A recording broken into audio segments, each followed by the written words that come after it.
Hello, everyone, and welcome to the Confident Negotiator Podcast, the number one podcast about becoming a world-class negotiator. I'm Rob Cox, and with me today is Red Bear Senior Consultant Deborah Reynolds. Deborah, thank you so much for joining today. Glad to be here, Rob.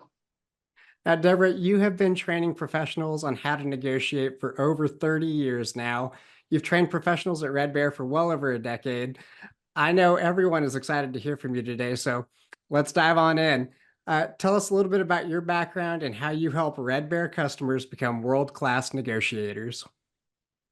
Well, Rob, before coming on and doing this, I actually spent over 18 years in sales and sales management, a couple of years doing supply chain management, and then 4 years heading up a continuous improvement project for a global 100 company.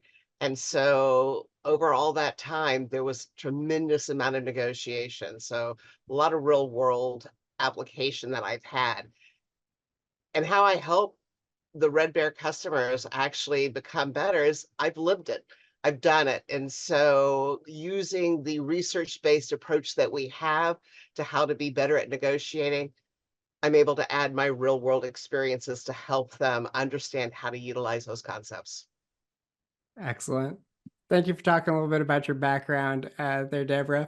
And I know that delivering Red Bear workshops is one of your passions, but not only do you deliver the Red Bear workshops, you also help develop the customization and strategic alignment that goes into the training for some of our large Fortune 500 clients. Tell me a little bit about the customization and the strategic alignment process and how important it is for our clients. Rob, it's really funny because I have a hard time trying to decide which I enjoy more. Doing the customization for our real world clients so that we can make sure that the programs are relevant when we're in the classroom or the actual facilitation, because I love them both. It's interesting when we do the customization because we do it through a series of a tremendous amount of research and due diligence on gathering information about not only our new client, but the entire industry that they operate in, and then spending time talking with a number of the people to find out what really is going on there, what makes it difficult, what are the biggest challenges that they face when it comes to negotiating well, not only externally, but also internally, since we know some of the toughest negotiations are those internal negotiations. And being able to do that, so when they're in the classroom and they're learning the skills and concepts to become a better negotiator, they're actually able to utilize it in their real world. So they practice not only on metaphorical issues, but also on their real world examples. Excellent. So through your strategic alignment process, through all the research that you do with our clients, you actually do case studies around issues that are specific to not just their industry, but to their actual company as well, and how they can negotiate those situations better. That's fantastic. We love it. And because of that customization and the whole strategic alignment process that we utilize, it makes us a huge differentiator for Red Bear. And one of the reasons why we actually get an average rating above 4.5 out of 5 stars with them and keeps those customers coming back. So much so, we've actually developed advanced training programs for both sales and for procurement. That's right. Course graduates can graduate through uh, all of the different stages of negotiating with suppliers and all of the different situational negotiating sales courses as well. So that's fantastic. Thank you for that, Deborah. Let's talk about the content itself. Let's talk about stage two questions. I know you're passionate about stage two questions. You have a lot of experience with stage two questions, both personally and professionally. What are stage two questions and how do they help people negotiate? Stage questions are one of my favorite things. A lot of fun to do, and it takes some skill though to get good at them. Stage two questions are is an advanced questioning technique that you can use to actually change the way the other person feels about the situation, how they're thinking about what they're currently doing. And these stage two questions just kind of take it up a notch. It helps build deeper relationships with the customers, and it also provides you more data and information. In fact, what's really cool about stage two questions is not only is the person asking the questions being educated, but it also helps educate the other person. So they're learning something new about themselves, their company, their needs, what's really important to them. It's kind of funny because I not only use stage two questions, as you mentioned, professionally, but I also use them in my personal life. Um, I acquired three teenage boys when I got married. My husband doesn't like me to talk about my marriage as a merger and acquisition, but it was. So I acquired these boys, and it's interesting because when I was home, I would pick the boys up from school. Now, when I wasn't home, my husband did. And when he would pick up the kids from school, they would get in the car, and my husband would ask great open questions. How was your day? Of course, he'd get that one word answer, fine or good. And then he'd go, what did you do today that was really interesting? And they'd go, nothing. And then they would sit in silence for the rest of the drive home. Yep. When I got an opportunity to pick up the kids, I used the stage two questions to try to get them to open up. In fact, I would ask questions instead like, besides recess and lunch, what two things would you hope to do again tomorrow that you did today? Or how do you compare your math quiz today with the one you took 3 weeks ago? And because of those type questions, the boys really had to think about their answers. And once they had them, they would start talking. And I could ask follow-up questions and they would talk the entire way home.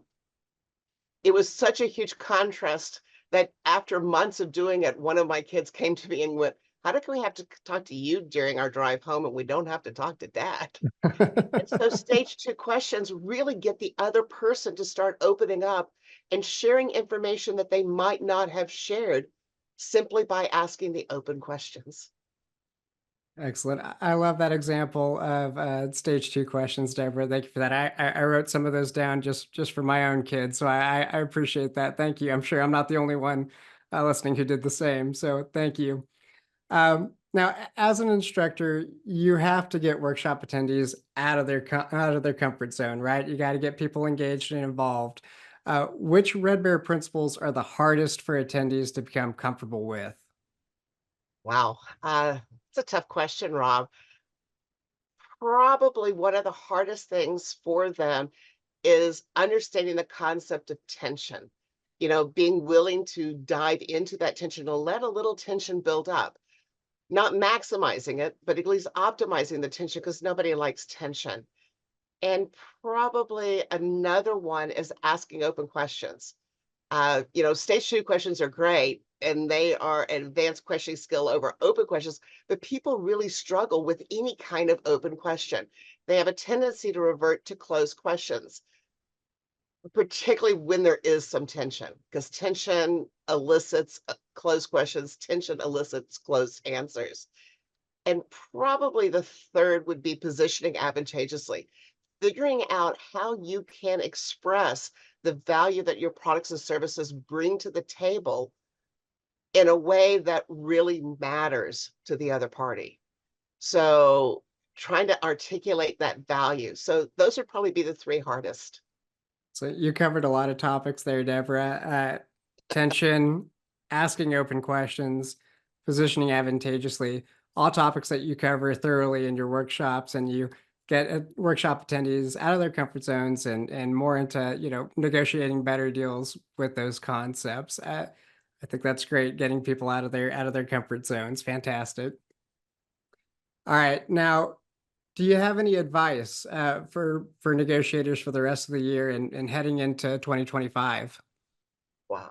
Um, Probably the first, like I said, getting comfortable with the tension, being willing to allow that tension to build up. All the research shows us that people don't mind a little tension in the negotiations and those interactions. So get comfortable with that and start asking a lot of questions. Uh, your top negotiators, your top performers, ask 2.5 to 3 times as many questions as the average person. So get comfortable asking those questions, which keeps you from making assumptions. So probably that'd be another piece of advice I'd give is don't make assumptions along the way.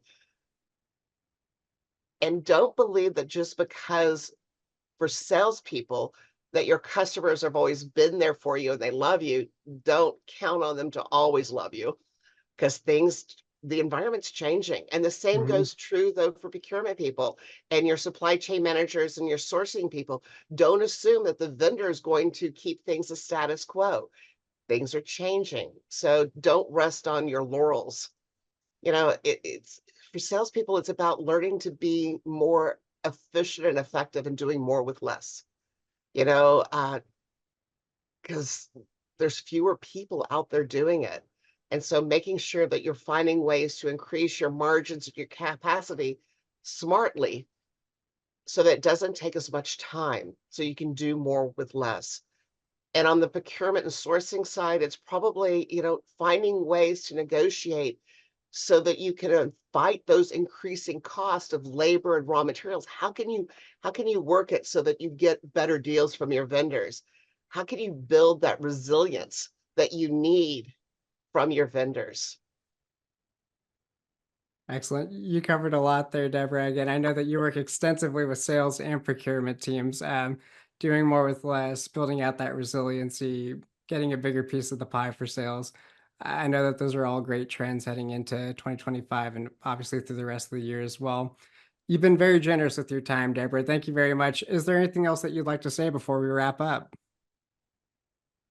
Probably just keep in mind that 85 to 90% of the time you are at work, you are in fact negotiating.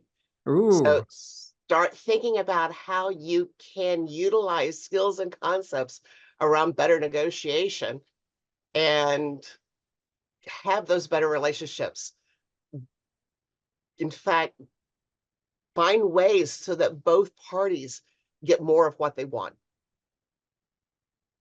And of excellent. course, sign up for a Red Bear course. That's right. Excellent. I love it. Deborah, you covered so many topics today. Thank you. I love not resting on your laurels, making sure that you're continuously improving, investing in your people, investing in negotiation training. All fantastic. Thank you very much for being on today.